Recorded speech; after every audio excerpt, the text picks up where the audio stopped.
ভাই গরুর গোস্ত কেজি কত করে? কতটুক নেবেন ভাই? 1 কেজি নেবো। 1 কেজি নিলে 900 টাকা রাখবানে, বেশি নিলে কম রাখতাম, কিন্তু 1 কেজি তো কম রাখতে পারবো না। একটু কম করা যায় না? আমি গরিব মানুষ, আমার অত টাকা দেওয়ার মতো ক্ষমতা নেই ভাই। আচ্ছা ঠিক আছে ভাই। তাহলে ওই হাড় বাদে আমার গোস্ত দেন ভাই। জি ভাই, হাড় বাদে দিছি, আপনি একবার নিয়ে দেখেন, এর পরবর্তীতে আবার আশা লাগবে না আপনার। ভাই মুরব্বির জন্য মাংসটুকু কাটেন তো। কাটছি। ভাই আমার 1 কেজি মাংস দেন তো তাড়াতাড়ি। তাড়াতাড়ি করলে হবে না ভাই, একটু দেরি করতে হবে। ঠিক আছে ভাই, গা গরমে জ্বলে যাচ্ছে। আপনার গরম লাগছে না? অসহ্য গরম। আপনি কয় কেজি মাংস নেবেন? আমি 1 কেজি গোস্ত নেবো। 1 কেজি? গরিব মানুষ তো। ভাই এই নেন আপনার গোশ। এই নেন ভাই আপনার টাকা। আচ্ছা দেন। কি ভাই কেমন দিলাম? এইভাবেই ব্যবসা করতে হবে, বুঝেছিস তো? হ্যাঁ ভাই, আমি তো এরকমই করি, অভিজ্ঞতা আছে না। আমার বাচ্চারা খেয়ে খুব শান্তি পাবে আজকে, কিন্তু 1 কেজি মাংস এত কম হওয়ার কথা না।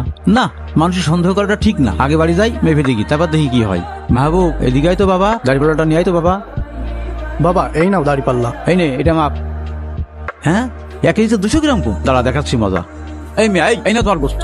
গোস্ত ছাড়া হাড় হড্ডি দিয়েছো, আর ওজনে 200 গ্রাম কম আছে। কি গোস্ত দিয়েছো তুমি? আরে ভাই আমি তো আপনার সামনে 1 কেজি গোশ মাইপে দিলাম, আপনি বাসা থেকে ঘুরে এসে বলছেন 200 গ্রাম গোশ কম। আপনার মনে হয় দাড়ি পাল্লায় সমস্যা আছে, ভালো করে মাপেন। আমি নিজে হাতে বাড়তে গিয়ে দাড়িতে মাপছি, এখানে ভুল হওয়ার কোনো সুযোগ নেই। এই নেন আপনার গোস্ত, নেন, ওজন কিনা বুঝাই দেন। ওই মিয়া আবার মাপবো মানে? আচ্ছা থাক ভাই, আমি আপনার সাথে তর্কে যাবো না। আপনার গোশ আপনি নিয়ে নেন, আর আমার টাকাটা আমার ফেরত দেন। পাগল হয়েছেন নাকি? কাটা গোশ কি কেউ ফেরত নেয়? এটা কি কোনো নিয়ম হলো? এই নেন আপনার গোস্ত ভাই। আমার টাকাও দেওয়া লাগবে না, আপনার গোস্তও দেওয়া লাগবে না। ধোকা বাস কোথাকার। আমি ধোকাবাজ? এত বেল তোর বয়স দেখে কিছু কইনি। ধর মাংস, হাট এনতে, হাট হাট এখান থেকে, হাট।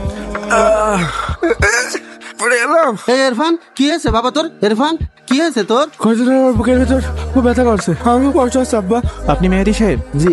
আপনার ছেলের রিপোর্ট আমরা দেখেছি, আপনার ছেলের ফুসফুসে ক্যান্সার ধরা পড়েছে। কি বলেন ডাক্তার সাহেব? আমার ছেলের ক্যান্সার? আর একটু ভালো করে রিপোর্টটা দেখেন ডাক্তার সাহেব। হ্যাঁ আমরা ভালো করে চেক করেছি, এবং আমাদের পরামর্শ হচ্ছে আপনাদের ইমার্জেন্সি অপারেশন করতে হবে। আচ্ছা ডাক্তার সাহেব, অপারেশনের জন্য কত টাকা লাগতে পারে? অপারেশন, ওষুধ খরচ প্রায় 25 থেকে 30 লক্ষ টাকা খরচ হতে পারে। আচ্ছা ডাক্তার সাহেব, আমি দেখছি, আপনি দ্রুত ব্যবস্থা নিন। আচ্ছা ঠিক আছে। দুলাভাই কি হলো? দুলাভাই কি হলো? আল্লাহ আমার কি পরীক্ষা নিচ্ছে, আমি এত টাকা কোথায় পাবো? দুলাভাই ভেঙে পড়েন না, সবকিছু ঠিক হয়ে যাবে ইনশাল্লাহ।